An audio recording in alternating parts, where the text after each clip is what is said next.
Hey everyone, I'm Nicole Guillaume with Guiding Echoes, and in this video I am going to share with you 4 different things that you can do to break a spell. So these are all going to be very simple things that you can do, and out of the 4 methods that I'm going to show you, 2 of them you can do completely on your own, okay? So the first one I want to show you is actually a candle spell, and I'm calling it a spell because I don't know what else to call it. So what you will do is you will take a white, yellow, or black candle and you will hold it in your hands and you're going to look into it, you're going to gaze into it, and you're going to imagine that you are sending the energy of the curse into the candle.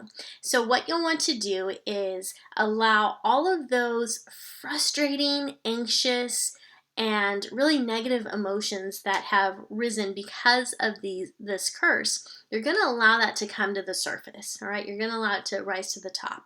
So let all of those emotions come forward. Don't try to keep them in. They need to come forward because remember, emotions are energy. And what we want to do is we want to get rid of the energy of the curse, right? And so curses, in addition to affecting your outer world, they also affect your inner world.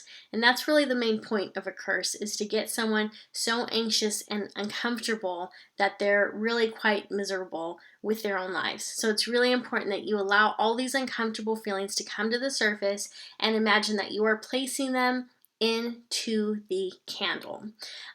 You may also want to recall any instances of things going wrong. So if there was a pipe that bursted in your home, if you've been having money issues, whatever ways this curse has manifested, you want to bring that to mind, and you also want to put that into the candle as well, okay?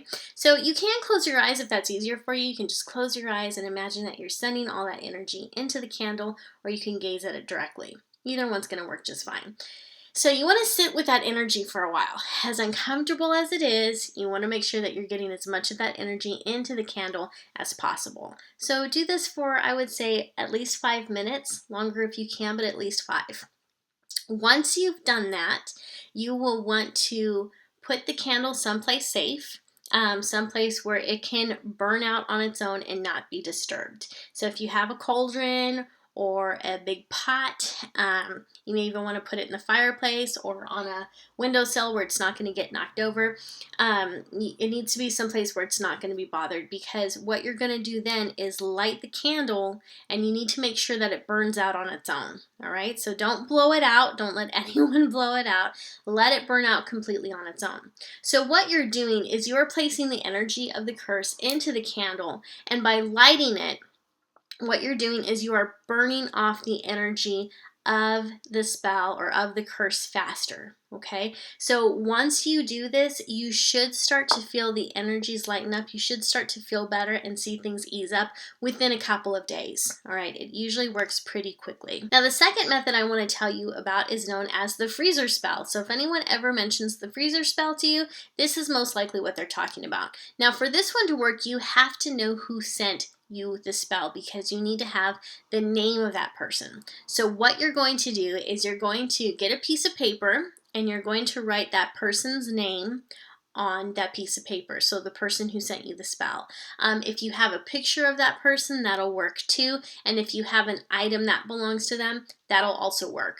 So what you're going to do is you're going to take that person's name or the picture or the item, and you're going to take a cup. I'm just going to grab the cup that's nearest to me.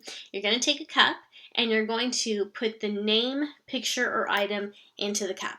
All right. After that, you're going to fill it with water. You'll probably want to do a jar, like a mason jar is actually better for this. So something with a lid is more probably better. So something with a lid. So you're going to fill it up with water at that point. You're going to put the lid on top of it, and then you're going to put it in the freezer, right? And this is the freezer spell. So what that does is it freezes the energy of the spell. The other thing it does is it keeps that person away from you. So if there is someone in your life who has been bothering you, harassing you, or just really getting under your skin, they don't even have to have sent you a curse. You can still do this freezer spell, and it is known to cut people out of your life. Doesn't mean that they're going to get harmed. There's no negative energy associated with this. All it does is it freezes the energy so that they no longer bother or harass you. It's actually pretty cool. Now, if you want to try the freezer spell, but you don't know who sent you the curse, there's a way around that too. You get a piece of paper, and what you're going to do is you're going to write an X on it. Okay, so instead of a person's name, you're going to put an X on it. And that X also symbolizes Xing out the energy that they're sending to you. So what you can do is you'll just make it your intention and you can say it out loud. This X represents the person who sent me the spell.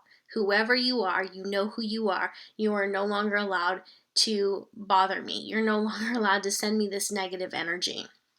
And then you fold it up, put it in your cup, fold it up and put it in your cup. Wow, look at that. Or mason jar, whatever it is you're using. And, again, you just put it in there, fill it up with water, put the lid on, put it in the freezer. Now, the next two methods I want to share with you do require the help of other people. You're not going to be able to do these on your own. So the third method is Reiki. And when I say Reiki, I really mean any type of energy healing. So aura cleansing, angel energy, those are all going to work just fine too. And they can be in person or they can be distant energy healing as well, okay? So the reason that you will want someone else to do this is because you are, of course, affected by the energy of a curse, right? You're affected by it. So if you are affected by curse energy and you're trying to remove the curse, you're probably not going to get it all, because you're affected by it. You may be blinded by it. So a third party who is not affected by the curse energy is going to have an easier time finding those blocks, finding those holes in your aura where the energy is slipping through. She's going to have an easier time of finding all of that. So the fourth method I have for you is actually prayer. Yeah, if you are struggling with a curse and you're pretty sure that you've been cursed, call some of your friends over and ask them to pray for you. Ask them to put their hands on you and to pray for you. And this is so very effective because when a group of people come together to pray and they are of one mind, one spirit, one intention, and everyone's very clear on what it is they want to accomplish, what this does is it builds up this big, amazing ball of energy.